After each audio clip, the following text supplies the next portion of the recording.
जी बिस्मिल्लाहिर्रहमानिर्रहीम। अस्सलाम वालेकुम दोस्तों, वसीम राजपूत लाइट्स ऑनलाइन में हाजिर खिदमत है। दोस्तों, आज का जो लेक्चर है, अगर कोई औरत किसी शख्स की बीवी, उसकी वाइफ अगर खुद खफील है, जॉब करती है, नौकरी करती है, सरकारी या प्राइवेट, तो उस सूरत में क्या शौहर से ख़र्चा लेने की पाबंद है, ख़र्चा ले सकती है या नहीं, इस बारे में हम डिस्कशन करेंगे। लेक्चर को शुरू करने से पहले रिक्वेस्ट करूंगा कि चैनल को सब्सक्राइब कर लें, बेल आइकन को क्लिक कर लें, जैसे इधर से वीडियो अपलोड हो आप इस कानूनी रहनुमाई से मुस्तफ़ीद हो सकेंगे।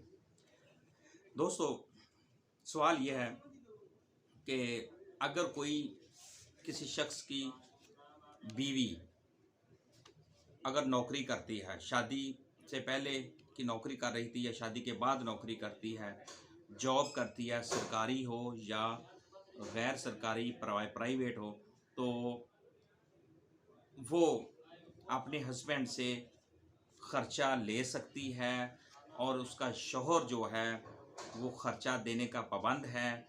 औरत अपने हस्बैंड से अपने मेंटेनेंस, अपने अखराजात अपने हस्बैंड से डिमांड कर सकती है, तलब कर सकती है। अगर उसका हस्बैंड उसको ख़र्चा नहीं देता, वो बज़रिया अदालत अपना ख़र्चा अपने हस्बैंड से वसूल कर सकती है।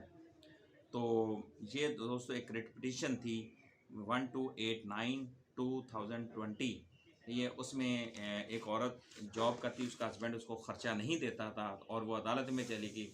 बाद में ऑनरेबल कोर्ट ने यह ऑर्डर दिया कि अगर औरत ख़ुद कफ़ील क्यों ना हो, किसी शख्स की बीवी ख़ुद कफ़ील ही क्यों ना हो, नौकरी करती हो, जॉब करती हो, तो वो उसका शौहर उसको ख़र्चा देने का पाबंद है, बाउंड है, कानूनी तौर पर भी और शरई तौर पर भी वो ख़र्चा देने का पाबंद है अपनी बीवी को। अगर उसकी बीवी उसको अपने हकूक़ व फ़राइज़ पूरे कर रही है और वो जॉब भी कर, और वो इतना ये नहीं है कि वो और उसको अपनी बीवी को वो बाउंड नहीं कर सकता कि वो जो जॉब से वो जो पैसा उसको तनख्वाह मिल रही है, पे मिलती है, उसमें से वो डिमांड करे कि मुझे उसमें से भी कुछ दो।